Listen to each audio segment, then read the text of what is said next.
भाई अगर ऐसा करोगे तो आप भगदड़ में जाएगी, फिर आप मेरे समझाने का कोई मतलब नहीं निकलेगा। ठीक है, आपको ध्यान रखना, चाहे वो प्रसाद के रूप में या छोटे बच्चे को, अदरवाइज किसी को भी कोई भी खाने पीने की सामग्री दे, हाथ जोड़ के आप कोई भी बहाना उसको बता देंगे कि मैं कुछ भी नहीं खाने वाला, भाई मेरा व्रत है, मैं कुछ भी नहीं खाऊंगा। याद रहेगी बातें। यदि सफर में हम घंटा 2 घंटा किसी से बात कर लेते हैं तो हमारा विश्वास बढ़ेगा घटेगा। यात्रा के दौरान हम किसी से बात करने लगेंगे तो हमारा विश्वास पता नहीं क्यों बढ़ जाता है, किसी से हम बात करेंगे तो विश्वास बढ़ जाएगा। ये बातें समझ में, जब विश्वास बढ़ेगा तो वो खाने पीने की चीजें खाने में आसानी होगी, ऐसा वो लोग सोचते हैं। तो ऐसा हमें नहीं करना, इसलिए ध्यान रखना, क्योंकि हो सकता है वो कोई जहरीला पदार्थ हो, उसको खा के हम लोग नशे में हो जाए या बेहोश हो हालत में आ जाए और हमारा सामान सारा लूट के ले जाए। ठीक है, आप सभी लोग शायद मंदसौर जिले के ही रहने वाले होंगे, है ना। मंदसौर जिले में अभी पिछले 3 दिन पहले एक बहुत बड़ी घटना घटित हुई। पिपलिया मंडी तहसील में एक छोटा सा गांव है बाबूखेड़ा, सुना आपने, है ना। यार आवाज बहुत ज्यादा हो रही, आप बिल्कुल आवाज ना करें, मेरी बात सुने ध्यान से भाई आप बिल्कुल भी बात ना करें, जिसको इनको बोले ना, अरे माता जी थोड़ी कम बातें करो, ठीक है। आपस में बात मत करो, मैंने पहले ही मना करी थी भाई, मैं हाथ जोड़कर बोला, मेरी बातें ध्यान से सुन लेना। आप भाई आप समझ नहीं रहे मेरी बात को, पहले मेरी बात सुन लो ना, मेरी बात सुनो ध्यान से, है ना। पिपलिया मंडी गांव का एक फौजी भाई ट्रेनिंग करके छुट्टी आया और वो छुट्टी के बाद में वापस अपनी पोस्टिंग के लिए गया। आपने ये बात सुन ली सबने। एक फौजी भाई मंदसौर जिले का रहने वाला था, उसको ट्रेन में 3rd AC कोच में उसका टिकट था, वो जैसे ही गया और पहुंचते हुए उसने क्या किया, किसी ने अज्ञात आदमी ने उसको खाने पीने में कुछ दिया और वो देखते देखते धीरे धीरे बेहोश होने लगा। उसने अपने घर भी सूचना करी कि मुझे किसी ने कुछ खिलाया, नशा हो गया। और जैसे ही भाई आवाज थोड़ा कम करे ना, आपको ये बातें समझ नहीं आ रही क्या। अरे भाई मैं इतने ताकत लगा रहा हूँ, इतना रिक्वेस्ट कर रहा हूँ, आप लोग थोड़ी आवाज कम करें ना, कम आवाज, बिल्कुल शांत होकर सुने ना मेरी बातें। सबको समझ में आ रही ना। हो सकता है अगर किसी के मोबाइल हो तो वीडियो भी बना सकता है, आपको याद रहेगी बातें।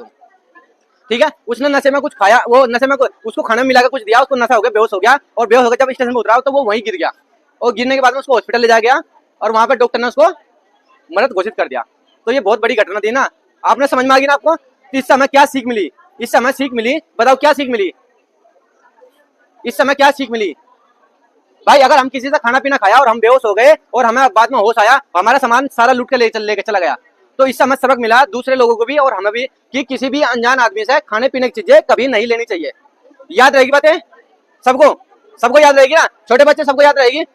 दूसरा, ट्रेनों में इतनी सावधानी रखे, हो सकता है वो ट्रेन में चढ़ना उतरना करे, ट्रेन में हो सकता है वो ट्रेन में अभी घूम रहा हो और हमारा टारगेट कर रहा हो, वो ट्रेन में ही यात्रा कर रहा हो और हमें टारगेट कर रहा हो, किसी लेडीज का मंगलसूत्र या गले की चैन या कानों की बालियां या मोबाइल को टारगेट कर रहा हो, और जैसे ही ट्रेन स्टेशन पर आती है, 1 मिनट ये निकल जाए, किसी ऐसे लापरवाही आदमी को ढूंढ रहा हो जो बड़ी लापरवाही से ट्रेन में बैठा हो, वो क्या करेगा, ट्रेन आउटर में आएगी स्लो हो जाएगी या निकलेगी तब स्लो हो जाएगी, तो क्या होगा, वो छीनेगा या किसी की महिला की गले की चैन छीनेगा या मंगलसूत्र छीनेगा या किसी का मोबाइल छीनेगा और छीन के उतर कर भाग जाएगा।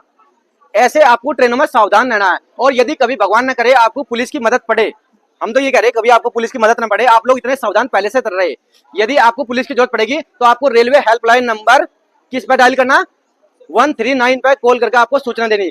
दूसरा, अपने गांव गली मोहल्ले जहां आप रहते हो वहां किस पे पुलिस को बुलाने के लिए क्या करते हो, पुलिस बुलाने के लिए क्या करते हो, क्या नंबर डायल करते हो, जोर से बोलो।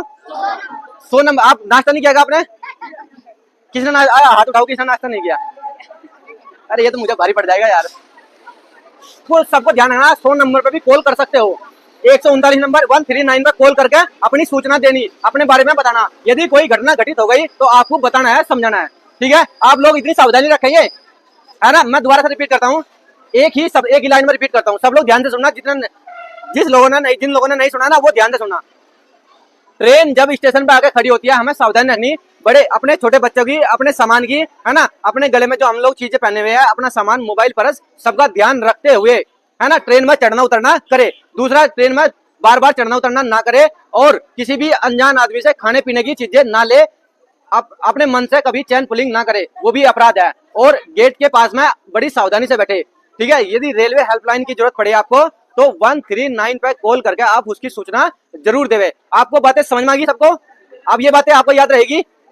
एक और पॉइंट, यदि ये चीजें मैं जो वीडियो बनवाई ना, ये वीडियो मैंने बहुत सारी यूट्यूब पर पहले से भी डाल रखी, और आज फिर देखो कितनी माता बहनें एक साथ आई आज, और उनको साथ में आज इतने लोगों को जागरूक किया। सब लोगों को समझ में आई ना। इसको वीडियो डालेंगे यूट्यूब पर, आप लोग देखेंगे, कर्तव्य पथ 249, समझ में आ गया ना सबको। यूट्यूब पर सर्च करेंगे कर्तव्य पथ 249 के नाम से, अगर सर्च करेंगे तो हमें बहुत सारी वीडियो मिल जाएगी।